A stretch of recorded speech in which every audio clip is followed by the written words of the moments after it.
Ibinigay ng biyenan ko ang lahat ng mana sa aking bayaw 30 milyong piso.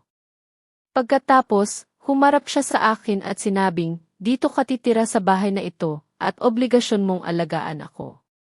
Ngumiti lang ako ng malamig. Ang hindi niya alam, ang bahay na tinutukoy niya ang bahay na pinaghirapan ko ay matagal nang nakapangalan sa akin. At sa araw na iyon, doon nagsimula ang kanilang pagbagsak.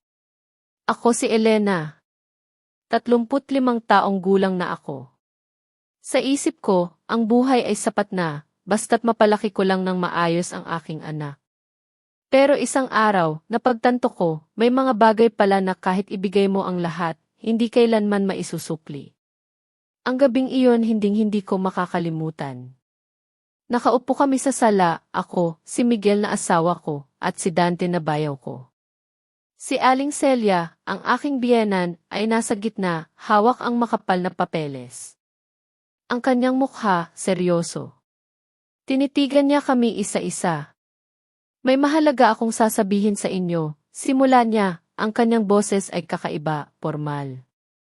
Ito ang gabing ibinunyag niya ang kanyang huling kalooban.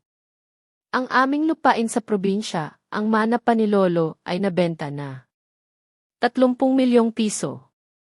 30 milyong piso. Nagpigil hininga si Miguel at si Dante. Ang kanilang mga mata kumikinang sa kasakiman. Hindi ako nagsalita. Wala akong karapatan sa mana nila. Alam ko iyon. Miguel, Dante, patuloy ni Aling Celia, ang tingin niya sa kanyang 2 anak ay puno ng pagmamahal. Alam kong dumaraan kayo sa matinding pagsubok, lalo ka, Dante, kakahiwalay lang at may mga utang. Hindi ko hahayaang maghirap ang aking anak. Kaya nagpasya ako. Naghintay siya. Ang pagtigil niya ay mahaba. Bumaling siya sa akin, ang kanyang tingin ay malamig, walang emosyon. Nagpasya akong gumawa ng testamento. Ang buong 30 milyong piso ay ipapamana ko kay Dante. Sa perang ito, mababayaran niya ang kanyang mga utang at makakapagsimula muli. Miguel, ikaw ang anak ko. Kailangan mong suportahan ang iyong kapatid. Ikaw ay lalaki. Kaya mong bumuhay sa sarili mo. Nagsalita si Miguel. May kaunting gulat sa kanyang mukha, parang may bahid ng pagkadismaya. Ngunit mabilis siyang bumawi. Alam niyang wala siyang magagawa. Opo, nanay. Kung ano po ang gusto niyo. Mahal na mahal ko po si Dante. Niyakap ni Dante si Aling Celia. Umiyak siya. Luha ng kaligayahan. Salamat, nanay. Alam kong ako ang mas mahal mo. Nakaupo lang ako doon. Ang pakiramdam ko ay para akong nanonood ng isang nakakatawang dula. Hindi ko alam kung iiyak ako o tatawa. Ibinigay ni Aling Celia ang lahat kay Dante. Walang natira kay Miguel. At sa akin, sa aking anak, wala ring nabanggit. Pero ang pinakamasakit ay ang susunod na bahagi. Bumaling si Aling Celia kay Miguel at sa akin. Pero may pananagutan kayo sa akin. Ang testamento na ito ay may kondisyon. Makukuha ni Dante ang lahat ng pera, ngunit kayo ni Miguel ang may obligasyong alagaan ako sa buong buhay ninyo. Hindi ako titira kay Dante. Mananatili ako sa bahay na ito upang kayo ni Miguel ang mag-alaga at mamahala sa lahat. Natigilan ako. Hindi ito testamento. Ito ay isang sumpa. Ibinenta niya ang kanyang ari-arian para ibigay sa paborito niyang anak, ngunit ginamit niya ang obligasyon na alagaan siya para igapos kami ni Miguel, ginagawa kaming kanyang mga alipin na walang bayad. Ako, na siyang bumubuhat sa lahat ng gastos ng bahay, na siyang bumili ng bahay na ito, ngayon ay kailangan pang buhayin si Aling Celia, habang ang paborito niyang anak ay nakakuha ng 30 milyong piso. Nanay, ano po ang ibig ninyong sabihin? Ibinenta niyo ang lupa sa halagang 30 milyong piso. Bakit hindi niyo gamitin ang perang iyan para sa inyong pagtanda? Bakit niyo kami pinipilit ni Miguel na buhayin kayo gayong ibinigay niyo ang lahat kay Dante? Hindi ko na napigilan ang sarili ko.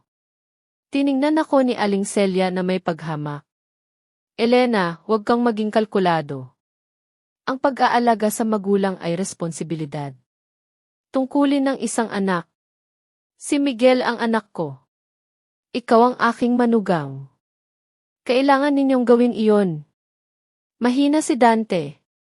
Kailangan niya ang pera para makapagsimula muli. Ikaw ay isang project manager. May pera ka. Ang buhay na walang pasasalamat at walang pagmamahal sa magulang ay hindi magdadala sa iyo ng anumang maganda. Sumuporta agad si Miguel sa kanyang ina. Siguro, umaasa pa rin siya na bibigyan siya ni Dante ng parte. Elena, tumahimik ka. Kung nagpasya na si nanay, kailangan mong sumunod. Huwag kang sumalungat. Niyakap ni Dante si Aling Celia, nagkunwari ng pagmamahal. Nanay, huwag mo siyang pakinggan. Alam kong malaki ang utang na loob ko sa iyo at kay kuya. Gagamitin ko ng maingat ang perang ito upang maging proud ka. Tumayo ako. Wala na akong nararamdamang pagmamahal sa kanila. Nilampasan nila ang limitasyon ng kawalang hiyaan. Naging mga taong kalkulado at malupit. Tiningnan ko si Aling Celia. Tiningnan ko si Miguel. Tiningnan ko si Dante. Napagtanto ko na ang lahat ng taon ng aking pasensya ay isang malaking pagkakamali. Nanay, Miguel, Dante, sabi ko, ang boses ko ay kalmado, nakakatakot. Gawin ninyo ang gusto ninyo. Naiintindihan ko na ang nararamdaman ninyo para sa akin. Gagawin ko ang aking responsibilidad, ngunit huwag ninyong kalimutan na ang aking responsibilidad ay limitado sa kung ano ang itinatadhana ng batas. Hindi ko hahayaang may makinabang pa sa aking kabaitan. Umalis ako sa sala. Bumaba ako sa bodega. Hindi ako umiyak.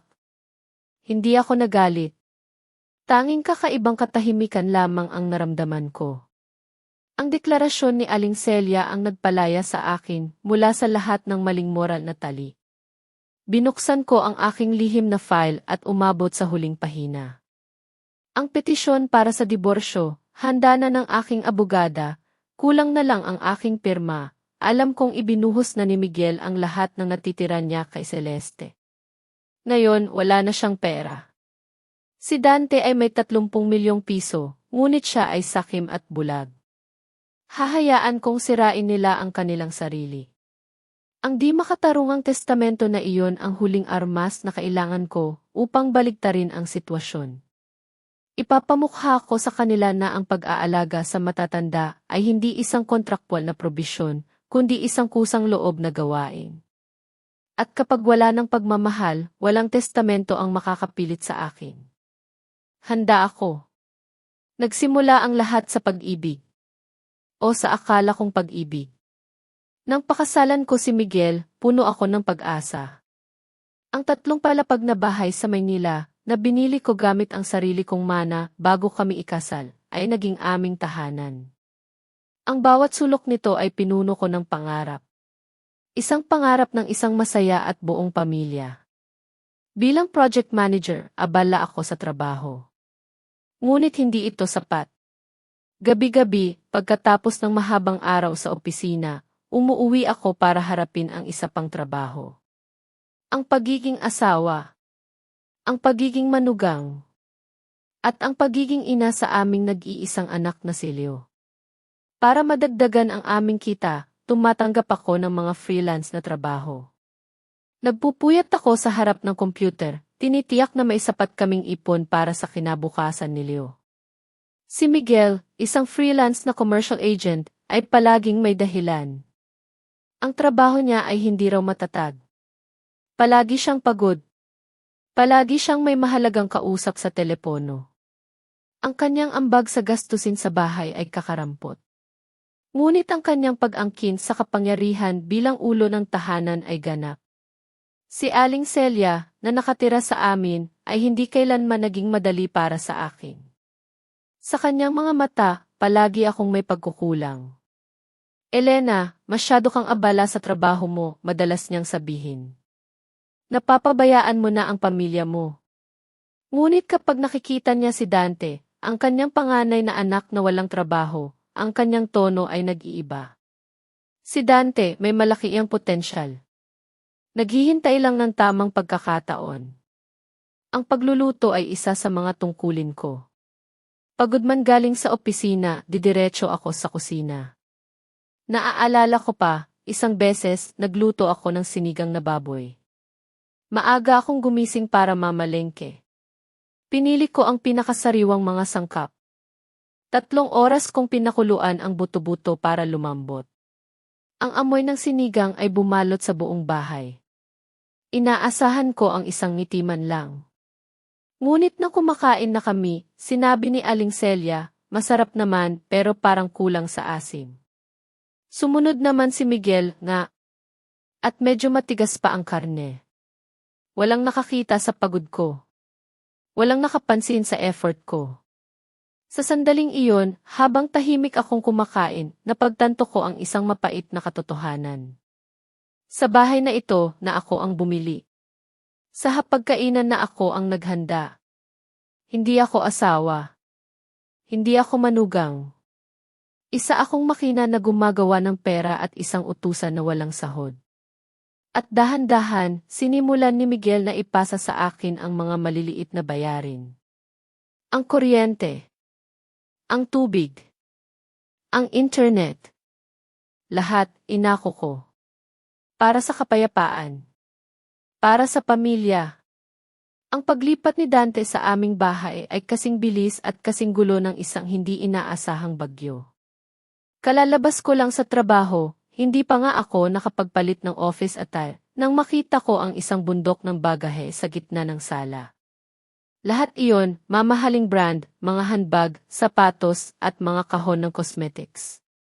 Ang matinding amoy ng perfume ay umalinggaw sa buong bahay, nilalamon ang aroma ng hapunan na niluluto ko sa kusina. Si Dante, ang aking bayaw, ay nakaupo ng komportable sa mamahaling sofa na binili ko ng hulugan. Ang kanyang mukha ay puno ng makeup. Ang kanyang mga daliri ay naglalaro sa screen ng kanyang cellphone, hindi man lang siya nag-abalang tumingin. Ang kanyang anak na si Leo, isang 5 taong gulang na bata, ay ginagamit ang remote ng telebisyon ko na parang laro ang kotse. Ah, dumating ka na pala, Elena. Bakit hindi ka nagsabi? Sana inayos ko muna ang mga gamit ko para hindi makasagabal, sabi ni Dante. Ang tono niya ay may pagkukunwari, ngunit may malinaw na layunin na manisi. Tumayo lang ako sa pintuan. Pinipigilan ko ang galit. Dante, dito wala kaming katulong. Kakauwi ko lang din mula sa trabaho.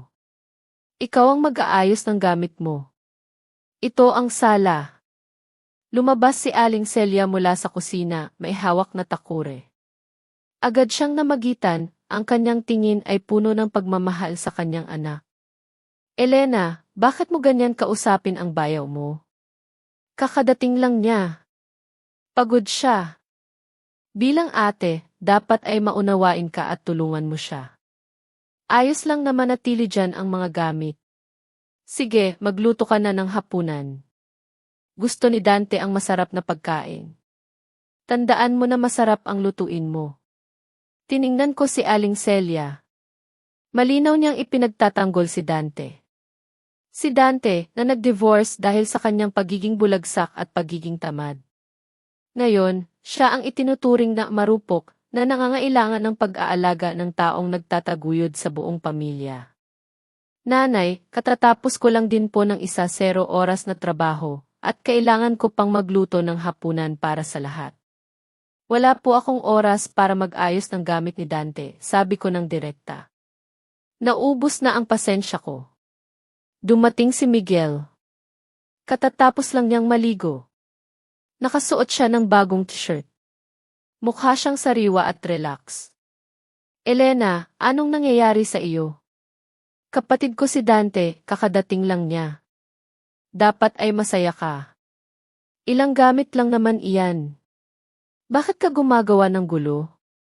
Magluto ka na ng hapunan. Sasabihin ko na lang kay Dante na ayusin niya iyan mamaya. Niyakap ni Dante ang braso ni Miguel, nagpapanggap na biktima.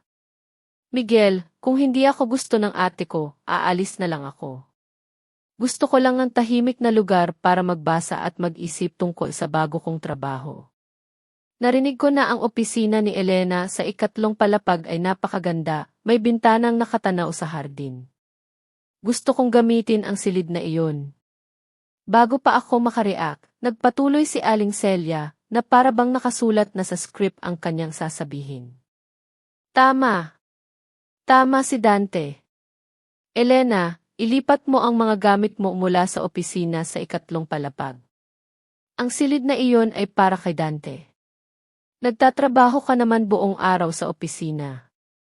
Sa bahay, ang kailangan mong gawin ay magpahinga. Para saan pa ang opisina? Ang lugar ng babae ay sa kusina.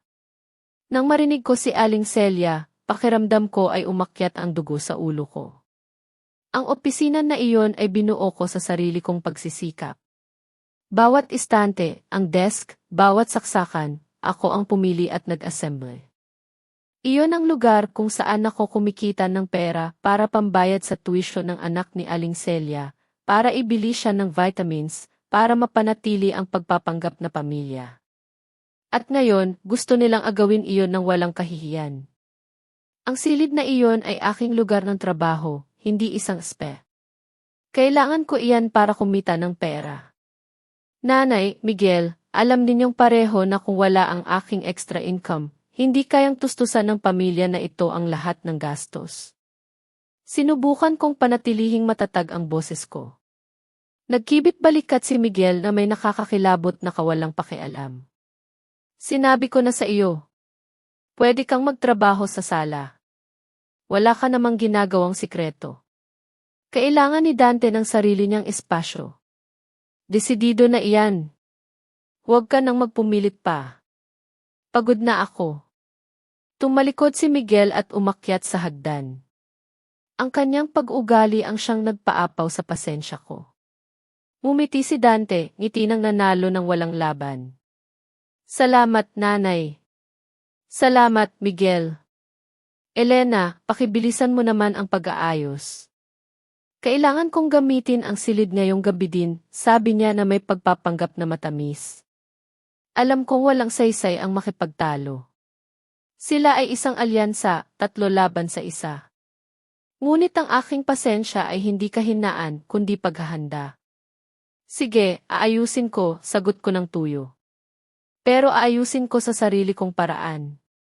Dante, tandaan mo na ang silid na iyon ay aking lugar ng trabaho, hindi isang bodega. Pakibantayan ang mga gamit ko. Kung may mawala o masira, ipapabayad ko sa iyo. Tumawa si Dante, isang matinis na tawa. Napakakalkulado mo naman, ate. Dumating ako para magpahinga, hindi para mag-alala sa mga gawain sa bahay. Huwag kang mag-alala, gagamitin ko lang iyan para tumingin sa tanawin at mag-alaga ng aking bala. Hindi na ako nagsalita pa. Umakyat ako agad sa ikatlong palapag. Binuksan ko ang pinto ng aking minamahal na silid. Dito ako nagpalipas ng daan-daang gabing walang tulog, tinatapos ang mga proyekto, nag-aaral ng mga bagong kasanayan. Ito ang aking kayamanan ng kaalaman at kalayaan. Nagsimula akong mag-ayos, ngunit hindi para lumipat. Nagsimula akong magkategorya. Kinuha ko ang lahat ng aking external hard drives, ang mga confidential na dokumento ng kumpanya, ang aking mga importanteng notebook. Inilagay ko ang lahat sa isang maliit na metal na kahon, nilagyan ko ng susi, at itinago sa aking aparador. Ang tanging naiwan ko ay ilang lumang libro, isang printer at ang desk na walang laman. Ngayong gabing iyon, kailangan kong bumalik sa kusina. Sa hapagkainan, nandoon si Dante at si Leo. Halos hindi kumain si Dante. Abala siya sa pagkuha ng litrato ng pagkain para i-post sa social media na may caption. Ang sarap ng buhay sa bahay ni nanay, nagpapahinga. At may masipag na ate pa. Nabasa ko ang text na iyon at kumulo ang dugo ko. Hayagang ginagamit ako ni Dante, ginagawang tool ang aking pagsisikap para sa kanyang pagpapanggap, hindi ako makatulog ngayong gabing iyon. Pinag-isipan ko ang lahat. Ang pag-uugali ni Miguel at Aling Celia ay hindi lamang kawalang galang. Ito ay pagnanakaw. Gusto nilang sirain ang aking kagustuhang maging independent, gawin akong isang asawa at manugang na puro kusina at paglilingkod lamang ang inaatupag.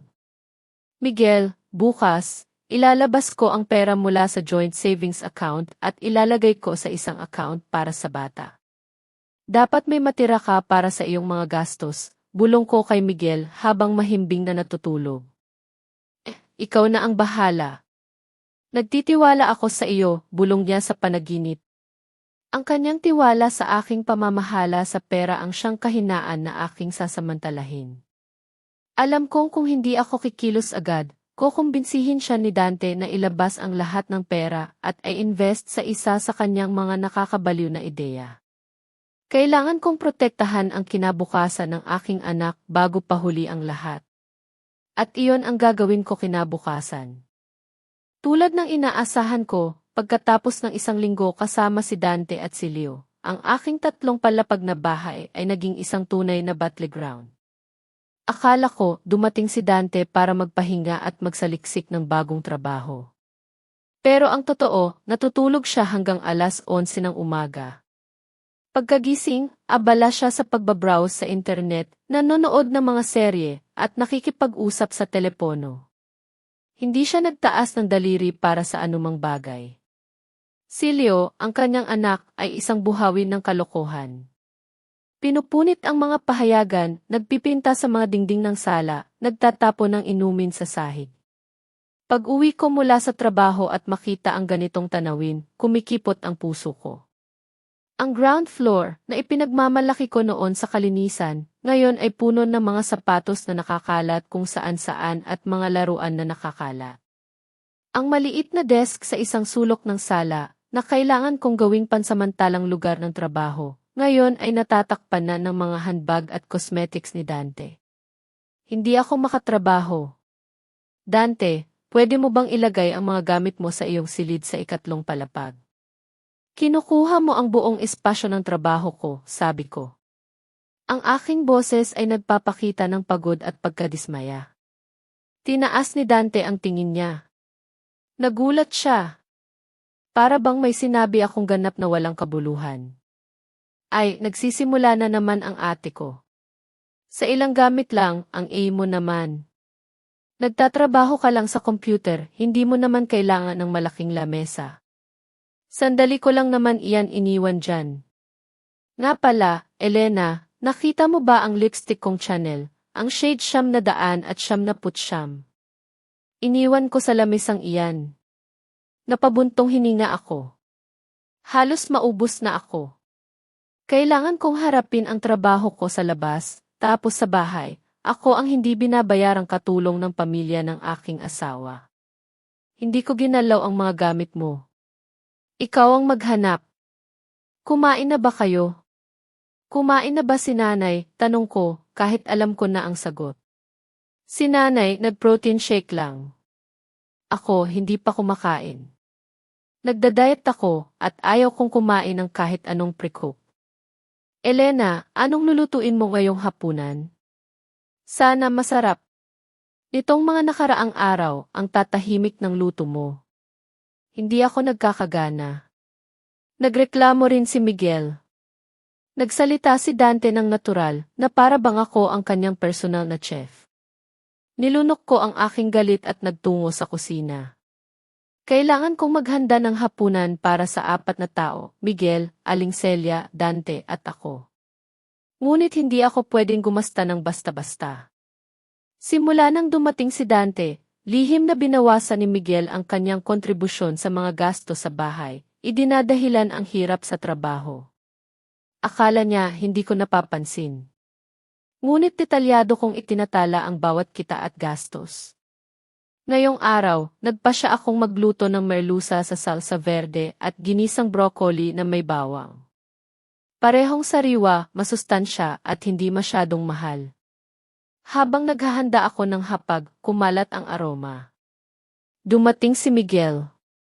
Nang maamoy niya ang isda, medyo guminhawa ang kanyang ekspresyon. Ngunit pagkaupo pa lang niya sa hapag, nagsimula na si Aling Celia. Tinikman niya ang isang piraso ng isda at kumunot ang noo. Merluza. Bakit hindi ka bumili ng rodabalyo o lubina imbes na isdang ito? Nagkakalat. Sabi mo, kumikita ka ng pera, pero ang mga family meals natin ay laging ganito. Ang tipid-tipid. Agad na sumali si Dante, ibinagsak ang kubyertos ng dramatiko. Totoo, nanay, hindi ito maihahambing sa salmon. Elena, hindi naman sa pagiging mapili, pero kailangan kong magpalakas at magpataas ng mood. Sa pagkain na ito, paano ako magkakaroon ng enerhiya para gumawa ng malalaking bagay? Tiningnan din ako ni Miguel. Medyo masungit ang tono niya. Elena, ang totoo, mukha kang kuripot. Tama si Dante. Project manager ka. Mas malaki ang kinikita mo kaysa sa akin. Pero tingnan mo ang hapunan na inihanda mo. Ano ang nilalaro mo? Tiningnan ko silang tatlo ng tahimik. Pinagmasdan ko ang kanilang paraan ng pagsasalita, ang kanilang paghamak sa aking pagsisikap. Nagtrabaho ako ng walang pahinga ng 1-0 oras. Umuwi ako sa bahay sa gitna ng ulan at dumiretso sa kusina ng halos hindi makahinga. At ang natanggap ko bilang kapalit ay kritisismo at panlalait. Saan ako kukuha ng pera para bumili ng salmon o lubina? Ang galing mong magsalita. Bakit hindi ikaw ang bumili at magluto? Hindi ko na napigilan ang sarili ko. Nanginginig ang boses ko sa galit. Agad na naging seryoso si Miguel. Ano ang sabi mo? Naglakas loob kang sagutin ang nanay ko at ako. Asawa kita. Kailangan mong malaman kung paano mag-manage. Kung binibilang mo ang bawat sentimo, hindi kailanman uunlad ang bahay na ito. Tumayo ako ng biglaan. Ayaw ko nang makipagtalo pa. Nanay, Miguel, Dante, magpatuloy na kayong kumain. Wala na akong gana. Isinara ko ang pinto ng aking silid ng malakas. Narinig ko ang bulungan ni Aling Celia at Dante sa sala, at ang mapanuksong tawa ni Dante. Alam kong pinag-uusapan nila ako ng masama, natutuwa silang naipit ako. Umupo ako sa sahig, umiikot ang ulo ko. Naalala ko ang mga unang taon ng pag-aasawa, nang naniniwala ako na ang pag-ibig ang tutulong sa akin na lampasan ang anumang hirap. Ngayon, pagiging makasarili at pagsasamantala lang ang nakikita ko. Agad kong kinuha ang telepono. Tinawagan ko ang aking matalik na kaibigan, isang abogada. Kailangan ko ng payo sa legal. Attorney. Carla. Kailangan ko ang tulong mo. Repasuhin mo ang legal na dokumentasyon ng aking bahay sa address. Gusto kong siguraduhin na ito ay ari-arian ko at hindi pwedeng questionin. Si Attorney. Carla, nang marinig ang aking pilit na boses, ay nagtanong kung ano ang nangyayari. Sinabi ko sa kanya ng pangkalahatan ang sitwasyon kay Aling Celia, Miguel at Dante. Kalma lang, Elena. Naaalala ko ng perpekto na ang bahay na iyon ay nakapangalan sa iyo bago ka ikasal. At may ebidensya ka na ang pera sa pagbili ay nagmula sa mana ng iyong lola. Sa batas, ito ay isang ari-arian na hiwalay sa inyong pag-aasawa. Huwag kang mag-alala, pinakalma ako ni Attorney Carla. Pero Elena, sa tingin ko, kailangan mo ng malinaw na plano. Huwag ka nang magtiis pa. Nang ibaba ko ang telepono, naramdaman ko ang higit na kapayapaan. Kahit papaano, mayroon akong dapat protektahan. Ang bahay na iyon ang aking kalasag. Ang huling sandata ko. Ngayong gabing iyon, bumalik ako sa aking spreadsheet. Sinimulan kong itala ng detalyado ang bawat isa sa kanilang mga hindi nararapat na pag-ugali. Ang pagiging tamad ni Dante. Ang pagbabawas ng gastos ni Miguel. Ang pagiging paborito ni Aling Celia. Itinala ko ang mga petsa, ang mga lugar, at ang kanilang mga masasakit na salita. Hindi ito gawa ng paghihiganti. Ito ay pangangalap ng ebidensya. Kung isang araw ay kailangan kong magpunta sa korte, kakailanganin ko ang lahat ng ito. Nagsimula rin akong baguhin ang aking diskarte sa komunikasyon. Tumigil ako sa pagsisikap na pasayahin sila. Gagawin ko lang ang kinakailangan at ang nararapat sa aking responsibilidad. Hahayaan ko na lamang na sila ang maglinis ng kalat na ginagawa ni Dante at Leo. Hahayaan kong danasin nila ang bunga ng kanilang pagiging tamad at kawalang ayos. Kinabukasan, maaga akong nagising. Naghanda ako ng isang mangkok ng cereals. Nag-almusal ako sa aking silid. Tulog pa si Dante at si Leo. Lumabas ako para magtrabaho ng mas maaga kaysa karaniwan. Paglabas ko, nakita ko si Aling Celia, nagpapadyak na nag-aayos ng kalat sa sala. Tiningnan niya ako na may pagkadismaya. Elena, bakit hindi ka nag-aayos bago ka umalis para magtrabaho? Paninisi niya, umiti ako. Isang ngiti na hindi ko kailanman naglakas loob na ipakita sa kanya. Nanay, ang mga gamit ni Dante, hayaan ninyong siya ang mag-ayos. May emergency meeting po ako at hindi ako pwedeng malate. Sa kanyang pahintulot, umalis ako, iniiwan ang reklamo ni Aling Celia. Ito ang unang pagkakataon na tumanggi akong akuin ang responsibilidad na sinubukan nilang ipasa sa akin. Ang pakiramdam ay nakakapagpalaya. Para bang may invisible na bigat na inalis sa akin.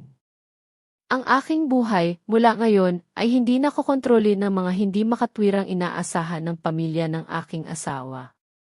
Mula nang bawasan ko ang suportang pinansyal, ang buhay sa bahay ay naging isang pulbura na anumang oras ay sasabog. Si Dante at Aling Celia ay patuloy na nagrereklamo na hindi maganda at hindi sapat ang pagkain. Si Miguel, palaging iritable. Kailangan niyang maglabas ng mas maraming pera para sa pagkain at mga gastos ng kanyang ina at kapatid na mabilis na nagpapahinto sa kanyang account. Ang bahay na dati kong kanlungan ngayon ay naging isang bitag.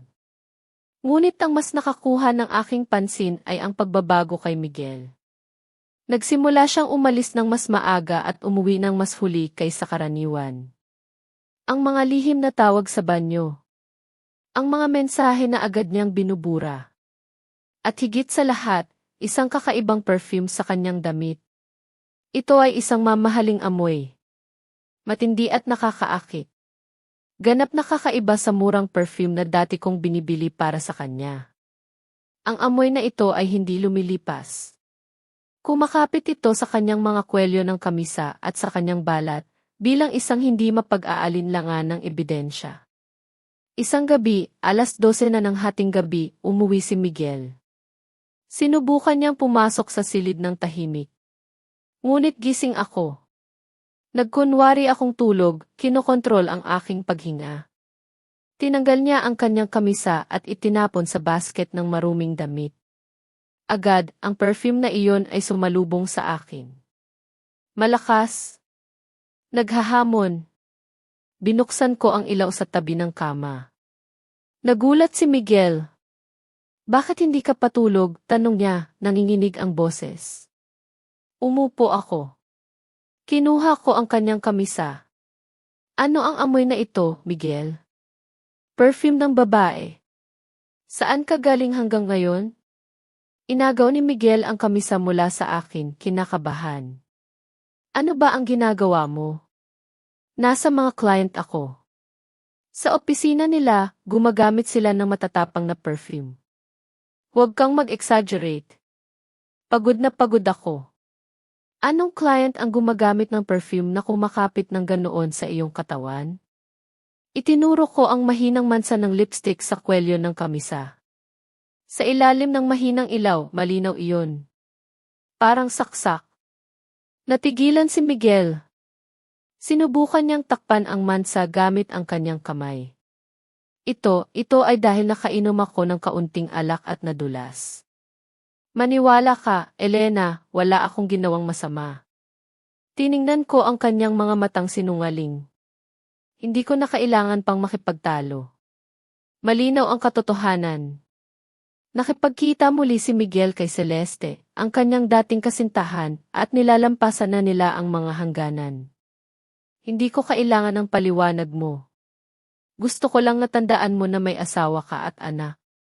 Huwag mong sayangin ang lahat dahil sa isang kapritso. Ang boses ko ay hindi nagalit. Pagod na lang.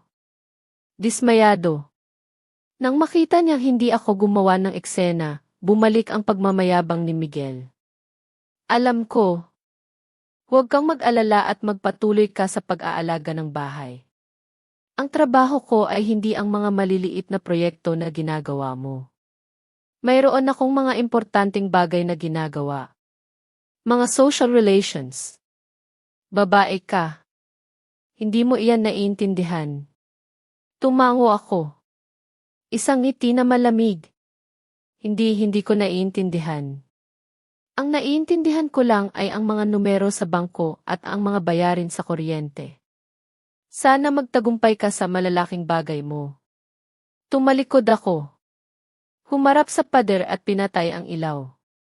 Humiga si Miguel na may ginhawa. Akala niya ay hinayaan ko na lang. Pero hindi niya alam na sa mismong sandaling iyon, pinaplano ko ang aking susunod na galaw. Eksakto. Detalyado. Kinabukasan, ginamit ko ang aking mga koneksyon para imbestigahan si Celeste. Hindi siya ang tapat na business partner na pinapanggap niya. Siya ay isang profesional na scammer, dalubhasa sa mga opake finance na lumalapit sa mga lalaking may pera o posisyon para kunin ang lahat ng makakaya niya. Nakahanap ako ng ilang lumang news articles at mga chismis sa social media tungkol sa kanya. Lahat ay naglalarawan sa isang babaeng maganda at nakakaakit, ngunit lubhang mapanganib. Inilimbag ko ang lahat ng impormasyong iyon. Inilagay ko sa aking lihim na file sa bodega. Wala akong ginawa. Naghintay lang ako na bumagsak si Miguel sa bitag na kumpiyansa niyang nilalapitan. Habang mas dinadaya niya ako, mas hayagan niya akong hinahama. Mas madalas siyang lumiban sa hapunan. At kapag nasa bahay, palagi siyang nagbibigay ng masasakit na komento. Tingnan mo ang suot mo, Elena.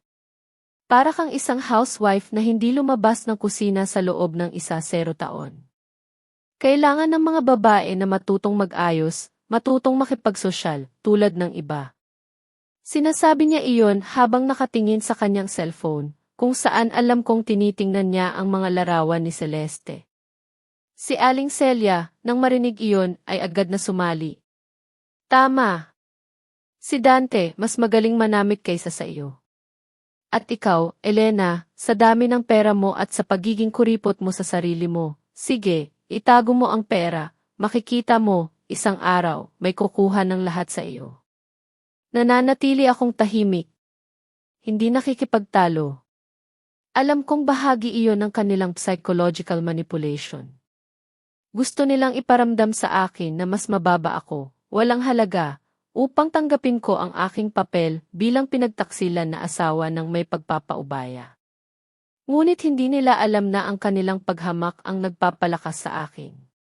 Patuloy akong nag-aalaga sa sarili, ngunit hindi para makita ni Miguel. Nagyoyoga ako tuwing umaga. Nagbabasa. Nag-invest ako sa aking kaalaman at sa aking karera. Alam kong ang aking halaga ay nakasalalay sa aking kalayaan, hindi sa opinyon ni Miguel o ni Aling Celia. Isang hapon, hindi sinasadyang narinig ko ang tawag sa pagitan ni Miguel at Celeste. Mahal, huwag kang mag-alala. Siya, tumutukoy sa akin, alam lang niya magtrabaho at magluto. Inosente siya. Wala siyang alam. Sa lalong madaling panahon, makukuha ko ang pera para makapag-invest tayo. Ang proyektong ito ay magiging ganap na tagumpay, sabi ni Miguel, ang boses niya ay puno ng mga pangako at debosyon. Nasa likod ako ng pinto. Naririnig ko ang lahat. Magkasamang mag-i-invest. Alam kong pinipinturahan ni Celeste si Miguel ng isang magandang kinabukasan para makuha ang pera niya. Ngumiti ako. Ang 1.2 milyong fee na ibinigay ni Miguel kay Dante ay panimula lamang. Hahayaan kong mag-enjoy siya sa kanyang kabit hanggang sa maubusan siya ng sentimo. Iyon ang pinakamagandang paraan para ipakita sa kanila ang halaga ng pag-aalaga sa bahay na labis nilang hinahama. Patuloy akong nangangalap ng ebidensya ng kawalang katapatan ni Miguel. Hindi para panatilihin siya, kundi para siguraduhin na sa paghihiwalay namin, mayroon akong sapat na ebidensya para protektahan ang aking mga karapatan, lalo na ang kustodya ng aking anak at ang aking mga ari-arian. Ayaw ko ng mahaba at nakakapagod na paglilitis. Gusto ko ng mabilis at tiyak na paglaya, sa katahimikan ng aking kaluluwa, naramdaman ko ang paglaki ng isang bagong lakas. Ang lakas ng isang babae na iniwan na ang lahat ng ilusyon tungkol sa isang perpektong asawa at pamilya. Hindi na ako ang Elena noon. Ang masipag at masunuring asawa. Ako si Elena. Ang babaeng kumokontrol na sa sarili niyang kapalaran. Ang bawat araw sa bahay ay parang paglalakad sa ibabaw ng maninipis na bubog. Ang katahimikan ay mabigat, puno ng hindi nasasabing sama ng loob. Ngunit habang ako ay naghahanda, sila naman ay unti-unting naghukay ng kanilang sariling libingan. Si Dante, na maihawak na malaking halaga, ay naging biktima ng sarili niyang kasakiman. Isang araw, umuwi siyang tulala. Ang kanyang karaniwang kayabangan ay napalitan ng isang maputlang takot. Wala na, bulong niya, habang nakaupo sa sahig ng sala. Wala na ang pera. Nalaman namin na ipinagkatiwala niya ang halos lahat ng kanyang pera sa isang lalaking nangako ng mabilis na paglago sa isang proyektong pabahay sa malayo. Isang proyektong hindi pala umiiral. Ang 30 milyong piso ay naglaho na parang bula. Napasigaw si Aling Celia. Isang sigaw ng pagkabigla at sakit. Ngunit sa halip na pagsabihan ang anak, niyakap niya ito. Anak, malas ka lang. Masamang kapalaran. Ako, nakatayo sa isang sulok, tahimik na nanonood. Sinubukan kong babalaan si Aling Celia tungkol dito, sa pamamagitan ng kaibigan naming si Manang Elsa, ngunit hindi siya nakinig. Ang pagbagsak ni Dante ang nagtulak kay Aling Celia na gawin ang kanyang huling at pinakamasakit na desisyon. Ilang linggo pagkatapos noon, ipinatawag niya kaming muli. Ito na pala ang araw na iyon. Ang araw na nag-umpisa ang kwentong ito. Inilabas niya ang kanyang huling habilin. Ipinahayag niya na ang natitirang lupain ng pamilya, na nagkakahalaga rin ng 30 milyong piso, ay mapupunta ng buo kay Dante. Para daw makapagsimula siyang muli. At pagkatapos ang kondisyon. Ang mabigat na tanikala na gusto niyang ipulupot sa aking liit. Kami ni Miguel ang mag-aalaga sa kanya habang buhay. Sa sandaling iyon, ang lahat na natitirang pag-asa sa aking puso ay tuluyan ng namatay. Tiningnan ko ang kanilang mga mukha. Si Dante, na may bahid ng pag-asa sa kanyang pagkatalo. Si Miguel, na tumatango sa bawat salita ng kanyang ina. At si Aling Celia, na may matigas na ekspresyon na para bang ang kanyang desisyon ang pinakabanal na utos sa mundo. At doon ko binitawan ang mga salitang matagal ko ng kinimkim. Aling Celia, Miguel, Dante, ginawa niyo ang desisyon niyo. Gagawin ko ang aking responsibilidad, ngunit alalahanin, ang aking responsibilidad ay limitado sa kung ano ang itinatadhana ng batas. Hindi ko hahayaang may makinabang pa sa aking kabaitan. Tumalikod ako at naglakad palayo. Hindi ko na hinintay ang kanilang mga reaksyon. Dumiretso ako sa bodega sa ilalim ng bahay, ang aking lihim na lugar. Binuksan ko ang metal na kahon. Nandoon ang lahat. Ang mga resibo.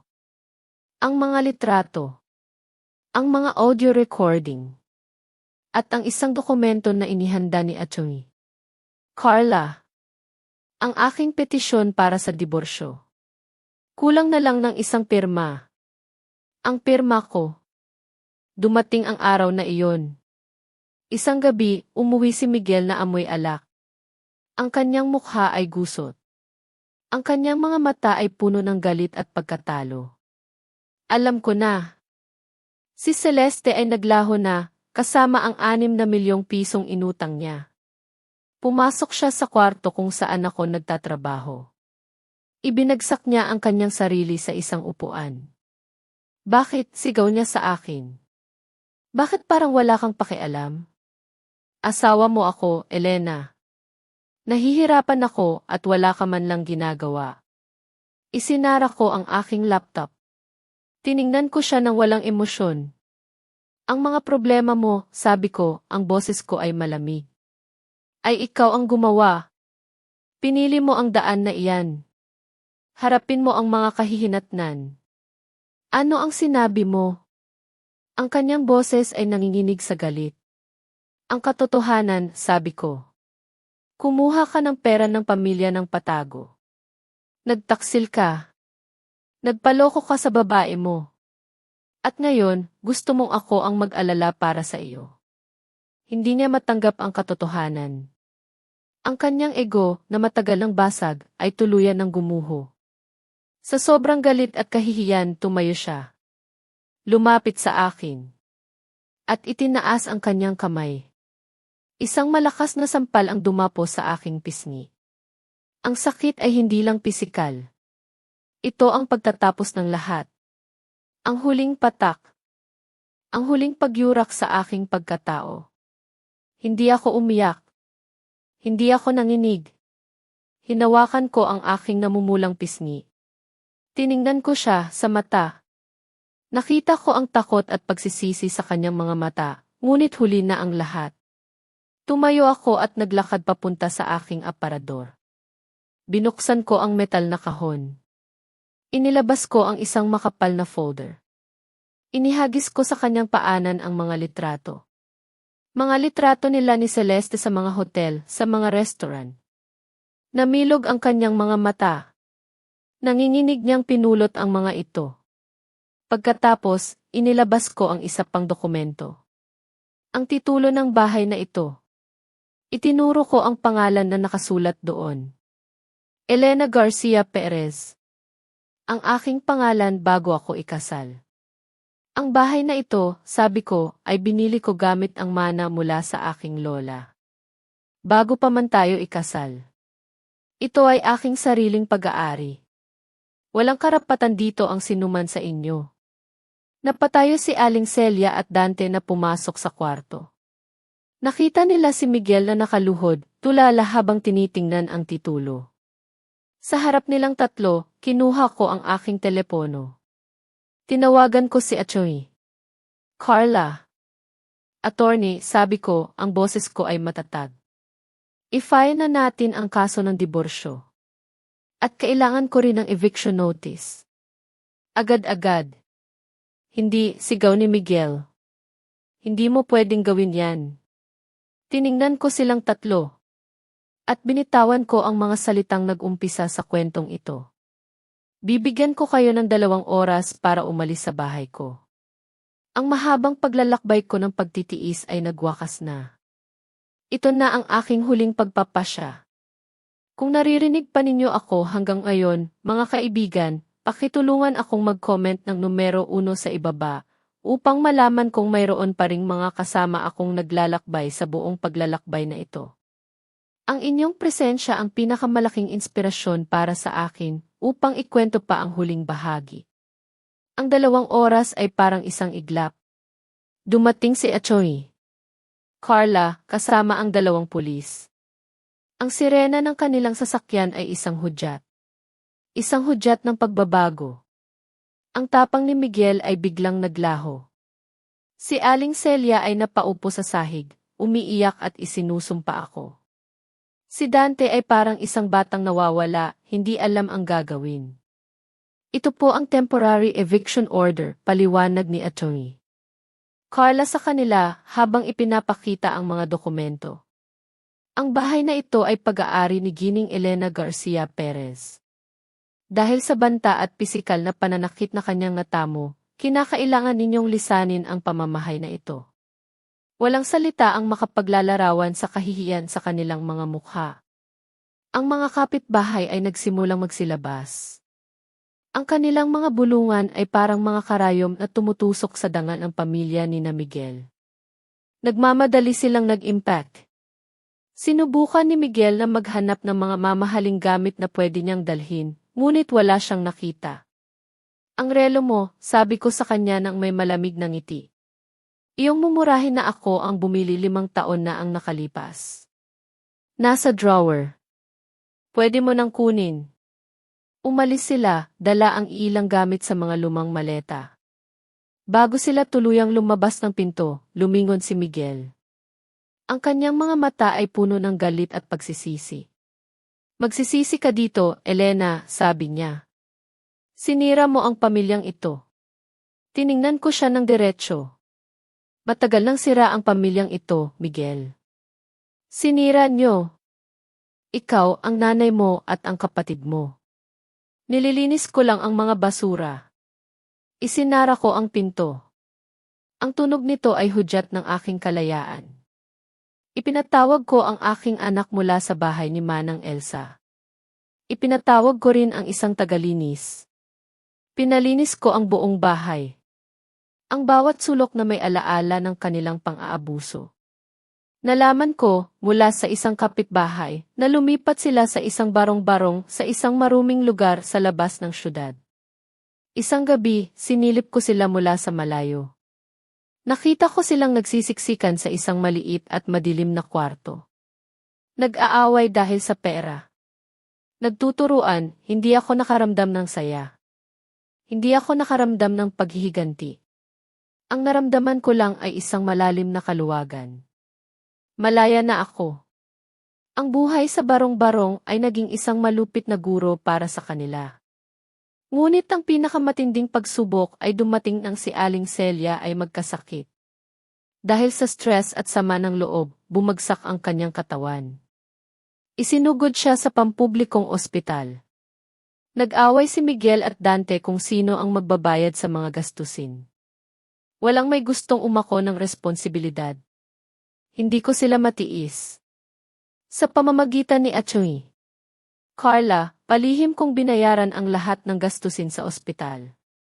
Ipinasabi ko na ito ay tulong mula sa isang lumang kaibigan ni Miguel. Sa ospital, nag-iisa at mahina, nagsimulang magmuni-muni si Aling Celia. Nakikita niya ang pag-aalaga ng mga nurse.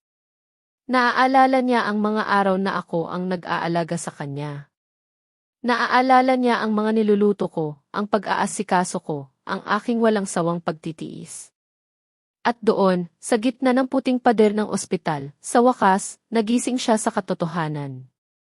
Narinig niya ang pag-aaway ng kanyang 2 anak sa tabi ng kanyang kama. Hindi tungkol sa kanyang kalusugan, kundi tungkol sa pera. Sa nawalang mana. Sa kanilang mga pagkakamali. Tama na, sabi niya, ang kanyang boses ay mahina ngunit may diin.